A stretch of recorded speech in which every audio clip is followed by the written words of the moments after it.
we stand here to mark the International Day for the Elimination of Violence Against Women, which takes place on Saturday. Sadly, as we all know in this House, we have an epidemic of violence in even increased numbers during the COVID-19 pandemic.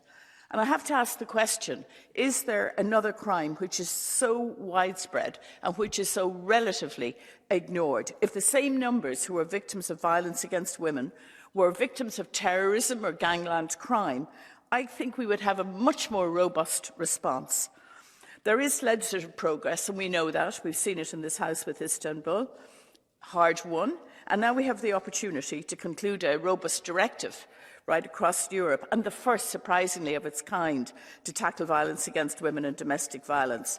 Evan Inser and myself are working hard on this directive, but I have to tell you, colleagues, it is an uphill battle with the Council.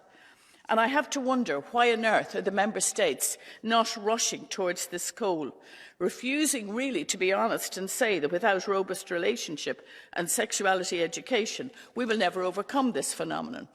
And crucially, refusing at present that the most heinous crime of rape should be included in the directive. Why is it so hard for the Member States to accept this? We have all sorts of excuses, but really, if you're serious about this issue, surely rape should be included and the issue of consent in any directive on violence against women. We know, of course, that these attitudes and issues we're dealing with are deeply embedded in our societies. We know there are many cultural issues, and we need to organise the way we shape our relationships and our power relationships in our countries. Much to do. But I do want to invite Council to adopt a very robust, comprehensive and committed directive that will engage all of society so that we can really begin to see a decrease in numbers, and so that maybe some years from now we will be able to say that Europe is the first continent to eradicate violence against women. Thank you.